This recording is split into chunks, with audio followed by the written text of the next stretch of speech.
My boyfriend is amazing when he's awake, but when he's asleep, he says awful things to me that make me wonder if he secretly feels that way. I, 25F, need to preface this by saying that when my boyfriend, 25M, is awake, he is wonderful and I couldn't be happier.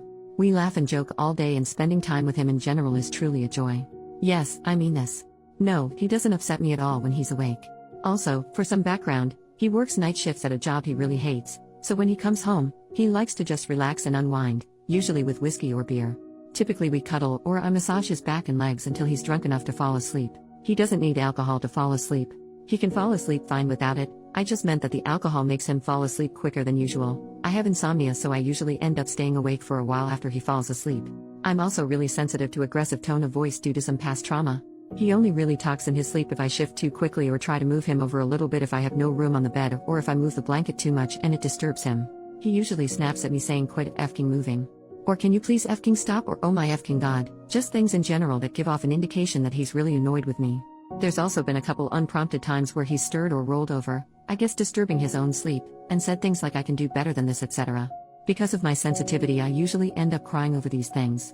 I try to make it a point not to bring up the things he says or does in his sleep, unless they're funny, which sometimes happens, because, for one, I really don't think he can control it, and two, when I have brought up things he said, he always ends up feeling horribly guilty for the things he says, and that makes me feel guilty for saying anything. Last night, in his sleep, he ripped my blanket away from me. We sleep with separate blankets because this has been an issue in the past, and tucked it under himself and his own blanket. It was really cold in the room, so I tried to take it back, but he grabbed my hand and shoved it away. I didn't want to have to wake him up, but he's a lot stronger than me, and no matter what I tried to do, I just couldn't get the blanket back. I shook him gently and kept saying, "Baby, can you please give me back my blanket?" I was met with sleepy grunts, but he still wouldn't give it back. Finally, after a little persistence, he sat up really quickly and yelled, "What do you want?" "Jesus, you're annoying." I said, "I just want my blanket back, please." He shoved it towards me and nearly knocked me off the bed, and then instantly laid back down and started snoring. I didn't sleep at all last night because of this. It's really eating at me. I really don't want to be annoying to him, especially when he's trying to rest after work. But I also don't know how I can keep putting up with this. Part of me wonders if he actually means any of the things he says. When he woke up this morning, I couldn't bring myself to say anything about it, but I also couldn't look him in the eye. I guess my question in this is, am I being too sensitive? Should I bring this up to him? I don't know how much that would accomplish because he usually has no recollection of it and doesn't know how to control it.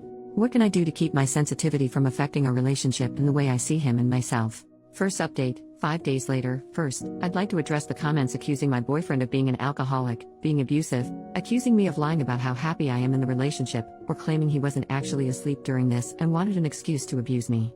Y'all are, and really I cannot stress this enough, effing crazy. What a leap. He functions just fine without alcohol, and I've seen him go weeks without it. He doesn't need alcohol to fall asleep. He drinks after work because that's how he likes to unwind. The same as one might go to a bar on the weekend. And for those of you with anecdotes about how your partners started off like this before leading into full-on abuse, I'm deeply sorry that you endured that, and I wish healing on all of you. But that's not what this is. I've known my boyfriend for 10 years. He doesn't have an abusive bone in his body. Now on to the update. Shortly after I made this post, I asked him if he thought I was annoying. He said of course not, and asked me what prompted the question. When I brought up what he did in his sleep, he got very quiet for a short while and then asked, "Why didn't you slap the SHT out of me?" Which made me chuckle quite a bit. He then went on to say that he would prefer I tell him about the things he says in his sleep, stressing that if he crosses a line like that ever again, I have full permission to smack the life out of him. I never would. I asked him if it was a possibility that the alcohol was making his sleep more restless, and he said maybe, I don't know. I then asked him if it would be a possibility to try going a couple nights without alcohol, and he agreed. Since then, our co-sleeping has been wonderful, restful, and peaceful, except for the night before last. He shook me awake while I was sleeping, and I asked him what was up. Baby, I'll show you. I had no idea what he was talking about, so I asked him. He said, "I'll show you." I said, "Baby, are you still asleep?" "Yeah. I'll show you." He instantly started snoring again. I must have giggled myself back to sleep. Anyways, I wanted to thank everyone for the kind advice, and we've decided to cut alcohol out before bed as it seemed to help immensely. Bless. Final update, 2 years and 4 months later. Hi. It's me again. Going back and reading these posts was insanely difficult. I want to kick myself for how deep in denial I was. Everyone in the comments was telling me that my boyfriend is an alcoholic, and I fought so hard against that. But it was true. A few months after my last post, I had an epiphany moment. It was 3 a.m., and he was drunk. He begged me to make him a pot of spaghetti because he liked the way I cooked it. I asked him if he would strain the pot for me, because the pot we had didn't have thermal safe handles, or whatever they're called, and I often would burn myself trying to do it on my own. He grumbled for a bit and said fine. But after less than 5 minutes, he said he was going to hang out in our bedroom. I begged him not to, because he would fall asleep, and trying to wake him when he falls asleep drunk often became a nightmare of verbal abuse. He insisted he wouldn't fall asleep, but lo and behold, he did. I thought to myself, great. Now I get to choose between burning my hands, or being berated until I cry, all over a pot of freaking spaghetti. I chose to burn my hands. I angrily made myself a plate and put the rest in a Tupperware, and reality hit. I'm just like my mom. My mom has been with an alcoholic for 13 years. He is awful to her in so many ways, but she puts up with it because A, she feels like she can't do any better, and B, she believes it's her duty as a wife to just deal with it quietly. And I was falling down the same path. I thought that if I could just grin and bear it, he'd see how much I love him and how much I do for him and realize that he needs to put in the same effort. Boy howdy was I effing wrong. I took off to a friend's house for the night and he panicked when he woke up in the morning and I wasn't there. He called me, crying, begging me to return.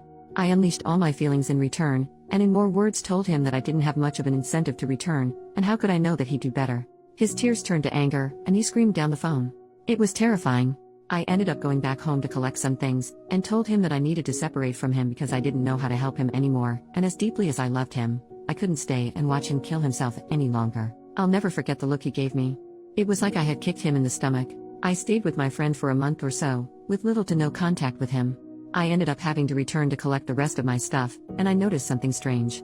He had always been kind of a slob, leaving empty beer and liquor bottles on the floor beside his bed, but when I returned, by the side of his bed were only tea, soda, and water bottles.